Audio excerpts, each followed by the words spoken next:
Avian Trishelle. I've been doing music for a while. I go by T-Bang now. I don't know how that happened. I guess it's just my Instagram handle. The old nickname was Anthem. They said my music always sounded like there was an anthem to like a movie or something dramatic. So it went from that to T-Bang, probably because I call myself an Instagram handle, C-Avian T-Bang. So they just shortened it. And yeah, it's cool because it's still my name. I don't have to really do anything about it. They just add the T. They call it, put the bang on the back of it. You know, who shot you? You know what I'm saying? I've been in music for about, the 12 years plus. I initially started doing lyrics, just writing.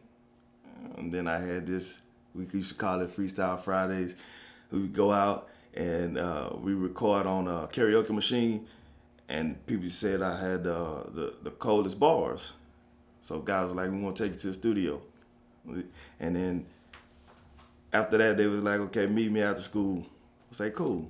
Meet them after school, or try to meet them after school. They never. When was this? So what grade was this? Man, this was like ninth grade. So ninth grade, that's when you initially started music? That was the time when you first? Right. I was just writing. And then they was like, okay, cool. We're going to go to the studio with you. And I'm like, all right.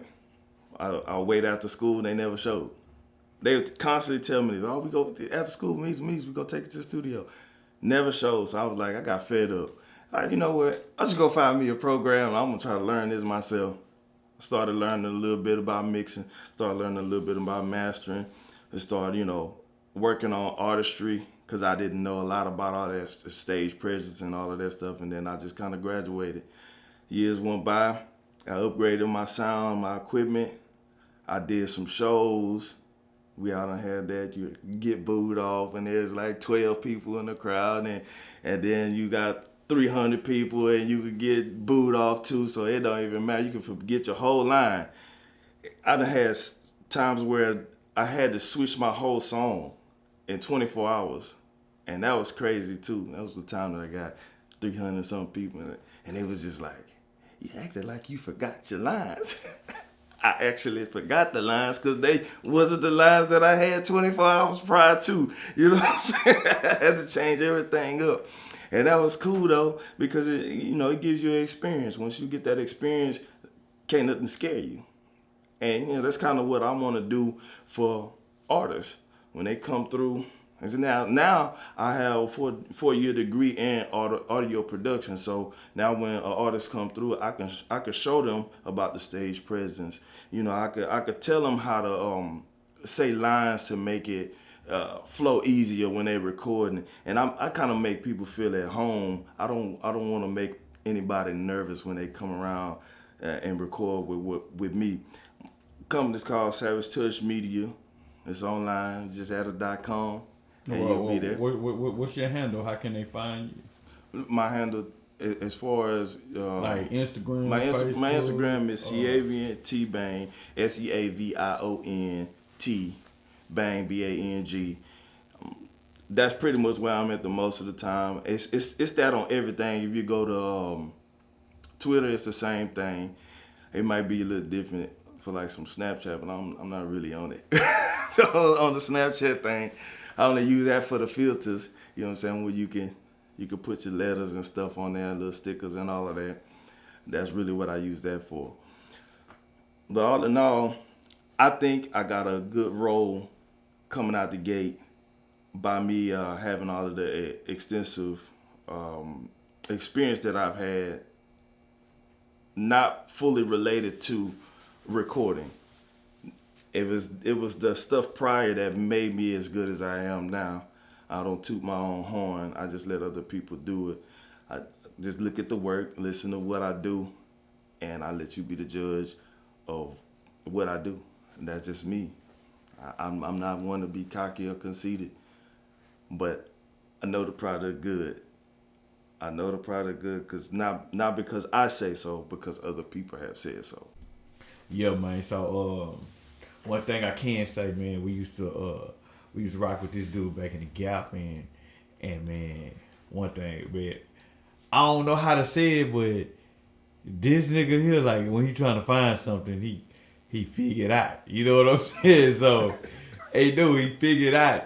So, and he not a quitter. He not a quitter at all. You tell him something, he take it. So, I just want you to talk to him about your mentorship. You know what I'm saying? Like who helped you? How did you be able to learn what you learned? Because there's a lot of people that's trying to learn a lot, and they way farther than what they need to be. You know what I'm saying? Run them through like your mentors and your processes on this segment right here. I initially started with a guy named Johnny. He was from Los Angeles, a school of recording or something like that. And I paid him for an hour, and he like crammed so much stuff in there. I feel like you can learn from everybody because everybody's gonna have different experiences, and I tend to draw closer to the people that have learned things on their own. Just because it's not gonna be the conventional way, and it's gonna be outside of the box, which brings about more creativity. Now, I've actually had Troy, a guy that I worked with you. You know, he taught me some things about sound that I never would have found myself. So that's why I look at like anybody can mentor me. I also did mentorship at Barron Studios with Todd and Chris. It's mostly Chris, but I did a mentorship there, and a lot of times he'll come in and he'll listen to it. And he'll be like, "I'm about to tear your mix down," and I'm like, "Okay, go ahead," because I like that when you come and tell me where I'm making mistakes, that makes me go in. Now, okay, I'm making mistakes here. How do I fix this? That's how my brain works. Once I go to thinking, it's like 90 to nothing. I'm gonna continue to go until I find the answer. Once I find the answer, then I'm like, okay, shelve that. We're gonna hold that for another time. But you know, that's like the highest level to me as far as my mentorship. I did 4 years of school, and you know, like in school, they don't really one-on-one person to person as well as you would want them to. It's more like, okay, we got 30 people in here, crank it out. You know what I'm saying? Let's get it done. Tell them what we need to tell them and bye. Now, do you think going to school, do you think you learned a lot more than you would have learned without going to school?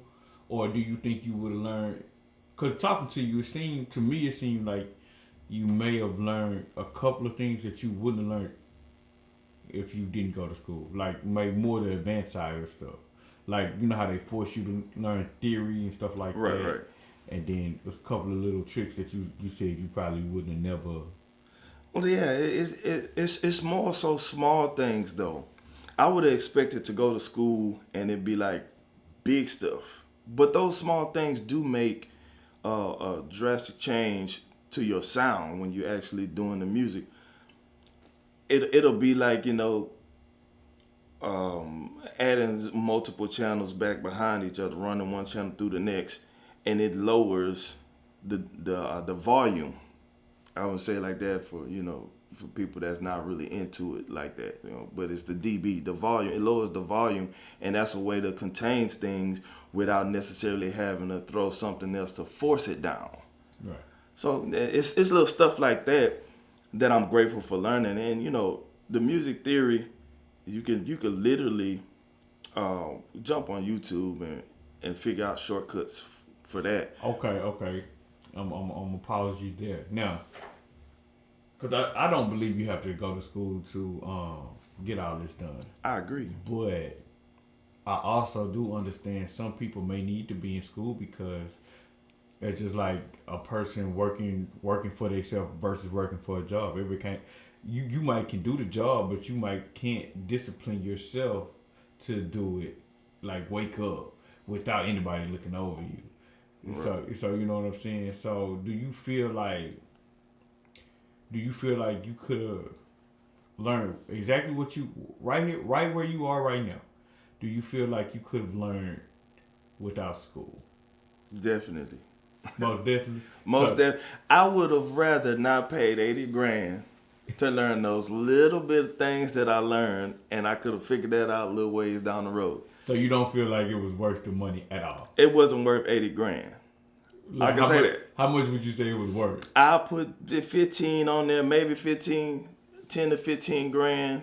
That's the amount of information I received from school. They do, the normal stuff that you don't really use after college. Right. They give you that stuff, and you don't necessarily need that. But it's the learning how they finish it. Once I seen how they finish it, I literally could have looked at a video in different ways. YouTube, they got another place, lynda.com. You can look at videos on there, and that's way cheaper than college, and you'll get the same thing. They'll show you how to run from start to begin. From start to end, and you can mix and master it in all of them videos on lynda.com, and you don't have to pay 80 grand. Right. Me personally, I would rather watch videos of somebody that does this versus going to school and somebody giving you a big old thing full of stuff to read and all of that extra stuff. What about having a one-on-one with people? Well, I understand you said it wasn't one-on-one, but you was kind of pointed out, and you had told me that like the teacher or whatever, he kind of liked you. So, Yeah. he told you, hey man, you come anytime and practice or whatever. Like, Yeah. do you think that was beneficial to you, or not really? Yeah, I think it's beneficial because it's all about the time you put in. If you don't put it in, you don't get it out. That's all the way across the board. So the more time you put in, the more problems you run into, the better you become. So you can't just expect to, okay, I learned this, that, and the third. This is how it's supposed to go. Now, I'm a super producer. No, you got to go and run into a bunch of errors, bad stuff, bad recordings, and you got to work them things out to make them things sound great. Right. But once you do that, you can let other people call you a super producer or a great engineer or whatever. You know what I'm saying? You don't have to say anything because the work speaks for itself. That's what I believe in. Work speak for itself. So, just looking at what's going on right now, man, it's just, music has switched so much. It went to turn up music, everybody using auto-tune. It used to be real classical, then it went to like straight hood gutter, you know what I'm saying?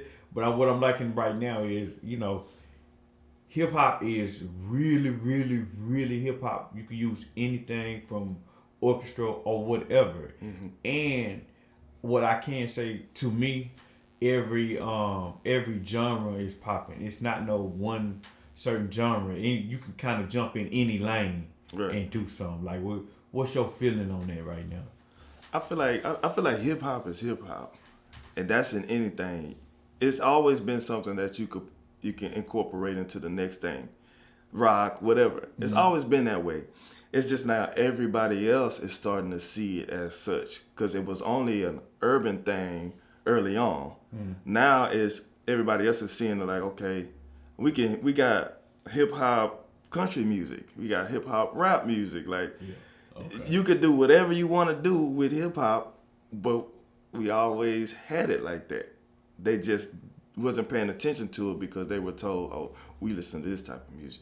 You listen to country music. You listen to rock." Like, are you your own person? Is the question that I have for those people. Are you your own person? Because you can use whatever you like in the next round, in the next genre. It could be the next genre. It could be a new genre. You know what I'm saying? Like. Mm-hmm. It's just hip hop. Hip hop is feelings, creativity, just like all music. You love this music? I love music, man. When I talk about music, it's a lot easier for me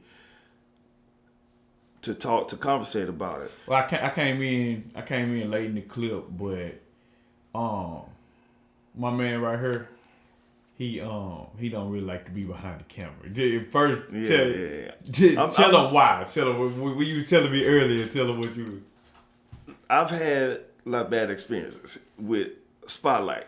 That's one of the things, you know what I'm saying, when people are looking at you, like with a camera, it's kind of the same thing because I know there's going to be more than one person that's going to see whatever I'm talking about. And it'll give you a little bit of an anxiety, like if you've had bad experiences with the public.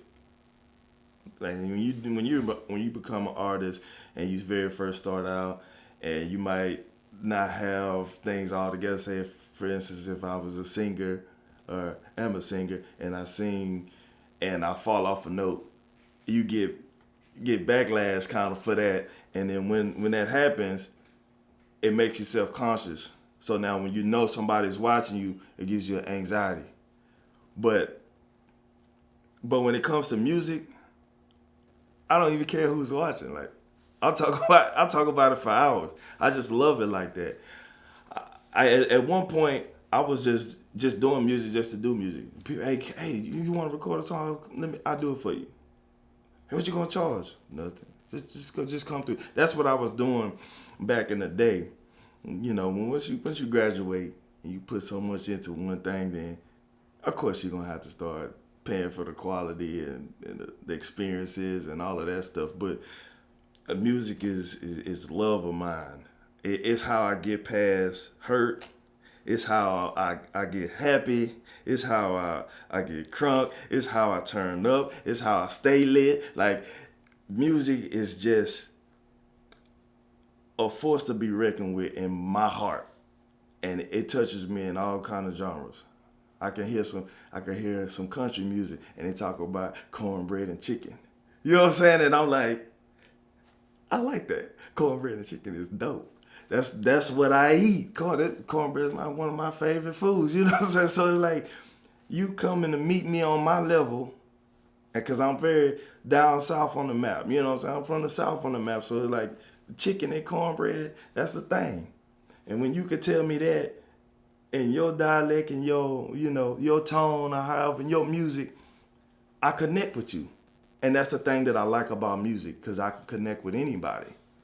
You could touch anybody in the world with few lyrics and some instrumental. Yeah, especially if it's something that they already feel some type of way about. Exactly. Like, yeah. And that's why a lot of music was able to resonate with women at first. Like, love songs and stuff like that. But lately, with the rap, especially because it's getting more emotional. Right. You know what I'm saying? And Yeah. people talk about what's really, really going on. Right. You know what I'm saying? So I think that's why like our hip hop these days are starting to resonate with a lot of the older people, because I notice more 40, 50-year-old people, they straight hip hop heads now. You know what I'm saying? Versus how it used to be. And I think it's because the youth lets more of the emotion out. You know what I'm saying? That's a fact. I see the old school, they kind of beat around the bush a little bit in their music. They'll talk about something, you'll catch it, and you're like, wait, did he just say, oh yeah, he did say that. But nowadays, it's more direct, because it's like the youth, they don't have time to beat around the bush. They just want to let you know what it is. Hey, look, this is what I'm doing. I'm mad because of this. And it's straight to it, like Janae Aiko with the trigger. She telling you straight feelings, like this is how I feel right now in the moment. Yeah, I love you, but yeah, I hate you all at the same time. And that's a real feeling. That's a real feeling for each and everybody that's living, that's breathing. It's a real feeling. Everybody's had some heartbreak where you hated somebody, but you loved them, and you ain't want to do them no harm, but you wanted to do them harm, and you just like, let me just leave it alone. Everybody's had that feeling, and that's what makes people connect. You gotta have that feeling. It's the emotion, that directness now that I think more so that captures people so well, because before it was the beat around the bush. You had to have an ear for it, like oh he did. That's what he meant. That's what she meant. But now it's just like, oh okay, I see you. I got you. because they straightforward with it. Yeah. It ain't no beat around the bush. And I think that's why it's so many more creative people. It kind of opened up the creative palette because versus back then, the top people, especially the lyricists, like you have to be so cunning, so fly with the way you position your words. And now it's just, man, I catch that melody. This is what I'm saying. Sometimes I don't care if it rhyme or not. I'm just gonna skip that rhyming pattern and I'll catch it on the next one because Right. it's like let me just get it out. I'm gonna give you a little bit more aggression since I didn't rhyme a word with you. You know what I'm saying? Yeah. It's- It's just real raw, and that's what I like about it. It's authentic. yeah. You never really find people at their core being their natural self. You got like with a job interview, you're gonna have your interview voice on. You're not gonna come say, hey, look, I'm trying to work. You know what I'm saying? You ain't for do that. You'll come in, yes, sir. I've done this for 13 years. You know what I'm saying? You get into a fictitious role for the means to the end. You know what I'm saying? To make sure you grasp what you're going after.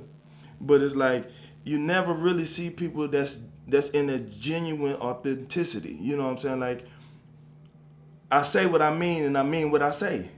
Cause people do the old school and around the way you. Yeah. They'll say one thing and they mean another, and there's no clarity in it. And when you try to clarify it, they don't want you to clarify it because they don't want to hurt your feelings or they don't want to tell you this answer or that. You know what I mean? But I prefer that type of interaction. I'd rather for you to tell me straight up, nah, I ain't. That ain't what I like. That ain't cool. Next, and I'm like, okay, back in there. Let's do it. You know. That's just the way it is. Raw is better to me. Raw is natural. And I think the world needs more raw than they need that fictitious stuff. Passion in business. Yeah, I'm trying to create a little template for these interviews, man. It's a hard thing to deal with. Because when you love something so much, you just don't mind doing it. Like, I'll make music with anybody, everybody. You know what I'm saying? But now, you know, when it comes to the business side, you got people that's going to come in and try to snake you. Okay, oh, you want this done? Yeah, let me get that done. I want like 80 hours. Do it for $2 though. Wait a minute. Wait.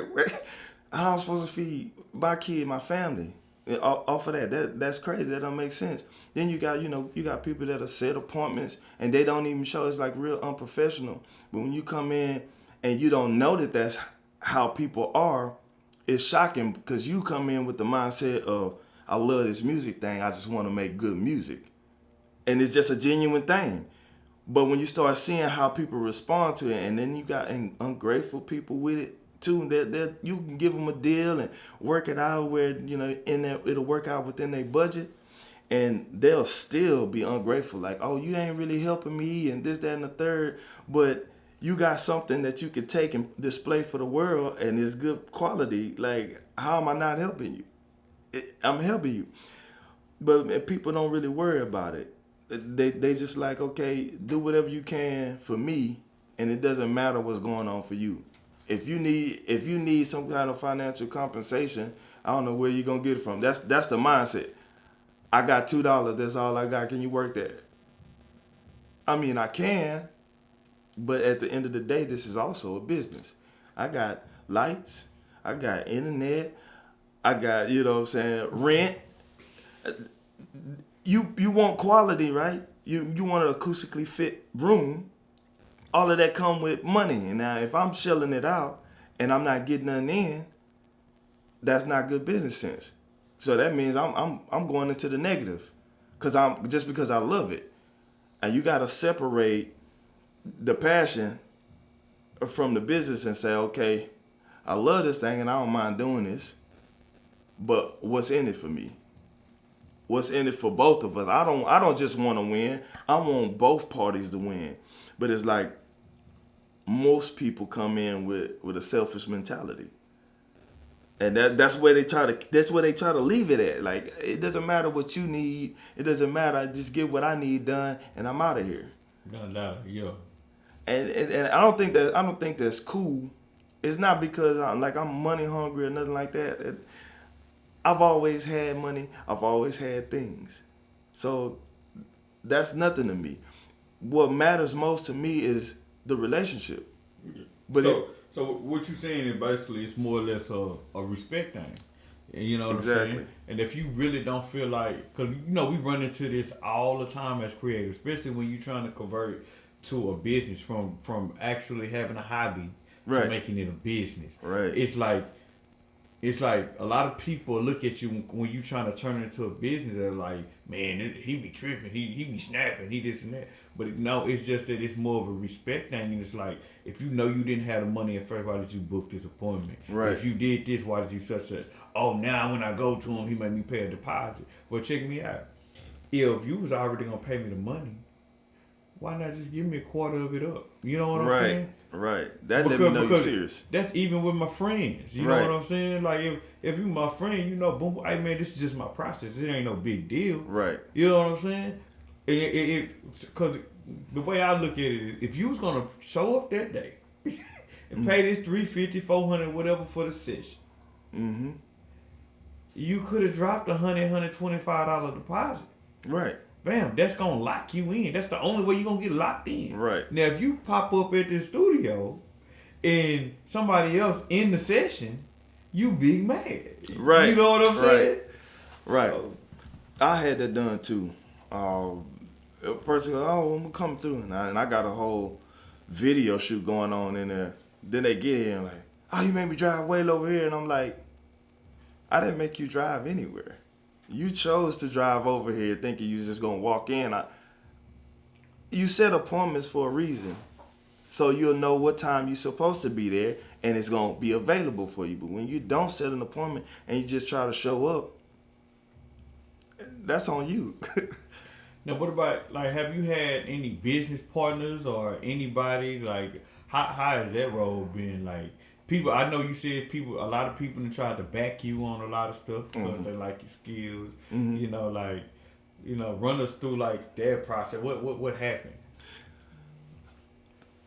Well, that thing Not is, to put nobody on blast. You ain't got to say no names. I ain't gonna or say no nothing, name. It's mostly on me.